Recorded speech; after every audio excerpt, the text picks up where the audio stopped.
céu. Ele estava no meio de uma cidade idólatra, cujas estrelas ditavam parâmetros de caminhada dos seus viajantes e dos seus habitantes. Só que Abraão era separado por Deus. Quem é separado por Deus aqui? Levanta a mão. Eu também sou, glória a Deus. Nós estamos separados para uma missão, uma chamada. Quem tem chamada sabe que vai passar por alguns percalços, vai ter algumas perdas, vai ter treinamento pesado. E um dia Deus falou para Abraão: olha, você será pai de uma grande nação. Só que a idade chegou. Deixa eu falar uma coisa para você. O tempo pode ter chegado, mas a promessa de Deus não passou. O tempo pode ter passado, mas a promessa de Deus não. E quando Deus faz uma promessa, o tempo é dele. O tempo de Deus, vocês sabem o nome? Kairos. E o tempo do homem, vocês sabem? Cronos.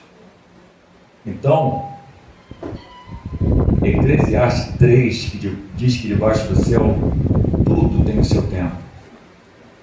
Mas não o tempo de Deus, porque Deus está acima do céu. E ele tinha feito uma promessa para Abraão: será pai de uma grande nação. Só que a cidade que Abraão habitava era uma cidade que? Idólatra. E nessa cidade idólatra, as estrelas, os magos falaram: sua mulher estéril não vai poder ser pai. E ele tem a bendita ideia, ou melhor, a mulher dele, né, de pegar uma serva egípcia. E você vai entender agora por que ela tinha que ser egípcia, para poder facilitar a proposta de Deus. Deus não precisa de ajuda. Deus não precisa de jeitinhos. Quando Deus fala que vai entregar, Ele entrega. Ele tem a forma. Deus não tem forma, Deus tem forma. A gente damos a Deus forma, mas Deus é multiforme. E se Ele te fez uma promessa, Ele vai cumprir. Só que Abraão não acreditou. Quando o anjo vai lá, ele e Sara sorriem. Por quê? Eles estão rindo de Deus? Não. Como o escritor bem disse, eles estão rindo da sua condição. A idade passou. O vigor físico não é mais o mesmo. Não há mais intimidade entre os dois. Então o filho vai vir de onde? Eles falaram assim: mas que Deus fez a promessa, eu vou dar uma ajudinha para Deus. Quando a gente tenta dar uma ajudinha para Deus, a gente está fazendo como aquele povo que saiu do Egito e começa a dar volta no deserto. E o que eles fazem? O que a esposa dele faz? Vamos chamar uma serva egípcia. Agora, por que tinha que ser serva egípcia? Porque as mulheres egípcias, elas acreditavam e adoravam a deusa Bastef.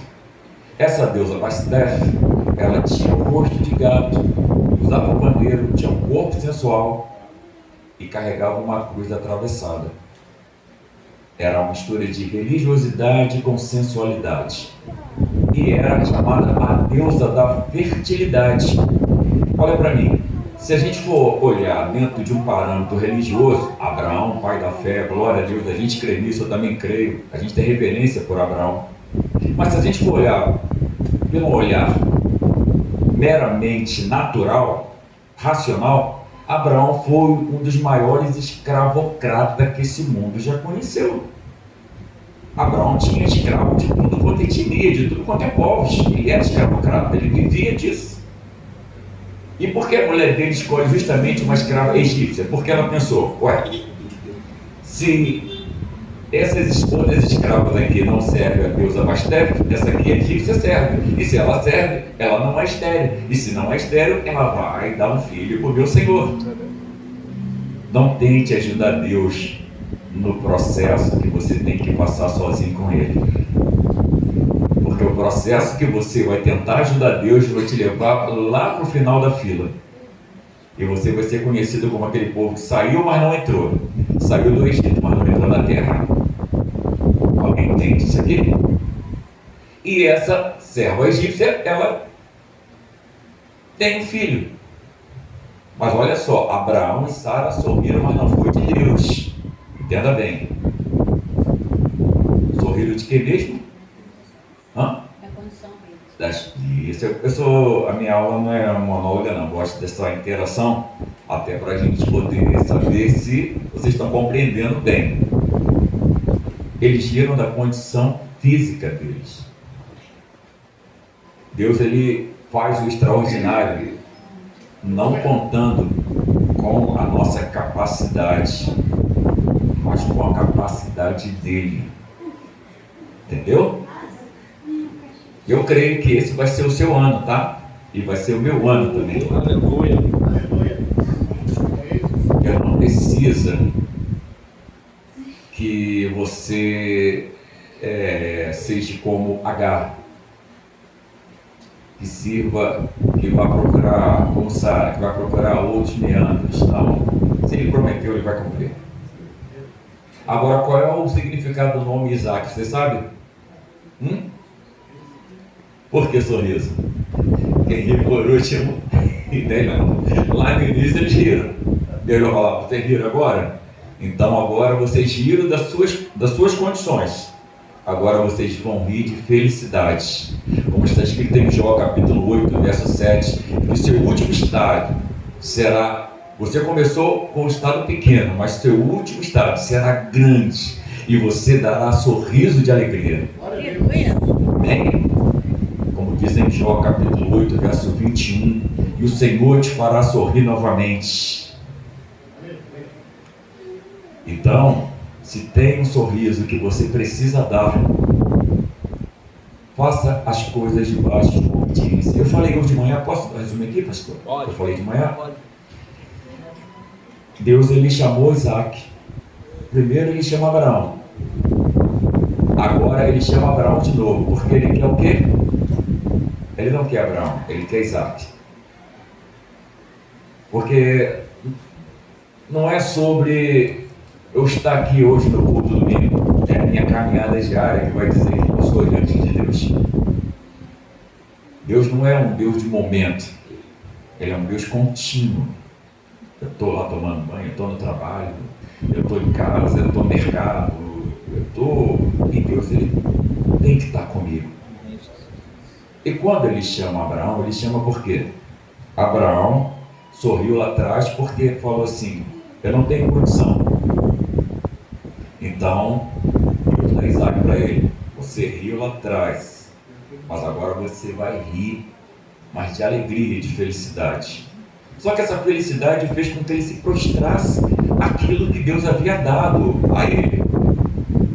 Não é, querido, aquilo que Deus vai te dar que vai te arrancar do propósito de Deus. Deus vai te dar um carrão, eu creio que vai me dar esse carrão também. Mas esse carro não pode te parar na hora. Glória a Deus. Deus vai te dar uma boa condição financeira, vai te dar. Mas essa boa condição financeira não é para fazer estático.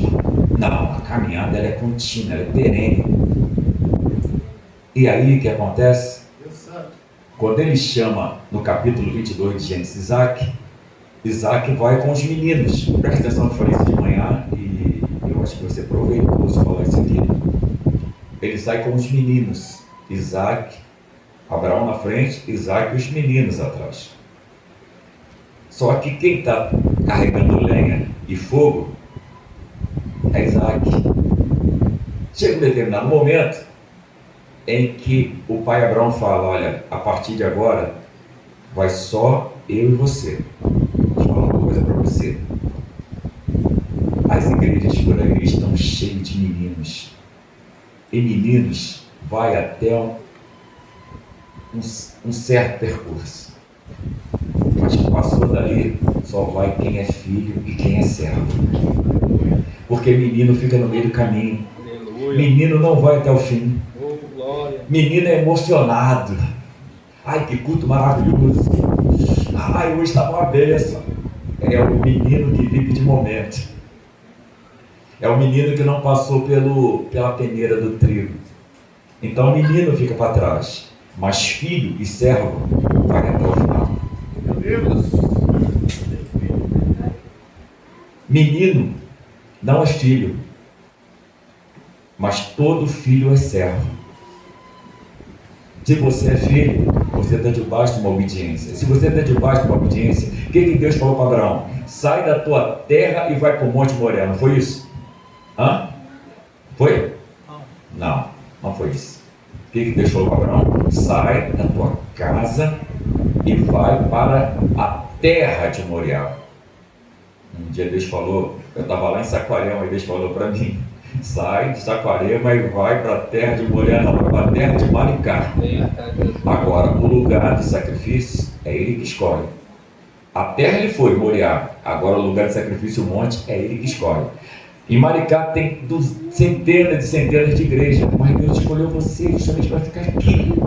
Porque aqui é o lugar da entrega, aqui é o lugar do sacrifício, aqui é o lugar em que você carrega o fogo, carrega a lenha, carrega o altar e carrega a obediência. Tem igreja cheia de gente vazia e tem igreja vazia de gente cheia, mas Deus usa, não os meninos. Menino ficou para trás. E para a gente encerrar aqui, porque eu estou fazendo um resumo da matéria anterior, querido, é muito bom quando a gente anda debaixo de uma obediência. A desobediência de Sara até hoje custa para o planeta guerras entre palestinos, judeus, israelenses. Outra aula eu vou explicar a diferença de judeus, israelenses, tá? E semitas, vou explicar também, hoje na verdade, estamos chegando ao final, foi só um resumo. Então, nós temos que estar debaixo dessa obediência. A terra de Moriá é aqui, em Maricá. O lugar de sacrifício é aqui nessa igreja. E não esquenta se entrar por essas portas menino e você vê os meninos saírem, porque menino sai, mas filho fica. E só para encerrar, a última coisa que eu falei lá de manhã é que nem todas as vezes Deus vai se apresentar com você com o carro do ano, com uma notícia de uma bênção material ou sentimental. Às vezes ele vai se apresentar a mim e a você com um cutelo na mão, como ele se apresenta para Isaac. E Isaac fala: meu pai, eis aqui o fogo e a lenha, onde está o cordeiro? A gente tem visto por aí muitos lugares, não estou criticando a igreja não, mas muitos lugares tem muito fogo, tem muita lenha. As perguntas se eles já viram o cordeiro. Porque para ver o cordeiro tem que aceitar o sacrifício de estar com a vida amarrada no altar e falar: Senhor, eis-me aqui. Se o objeto da tua entrega sou eu, eis-me aqui, Senhor. Minha vida está amarrada literalmente no altar. E quando Isaac toma essa atitude e Abraão de entregar Isaac e de Isaac ser o holocausto para Deus, o que acontece? Eles veem o cordeiro. Mas o pai da fé falou assim: eu vou lá e eu vou voltar. A fé é uma coisa maravilhosa. A fé te leva a ter visão. Sabe qual é a diferença de visão para vista? É que vista é aquilo que eu enxergo.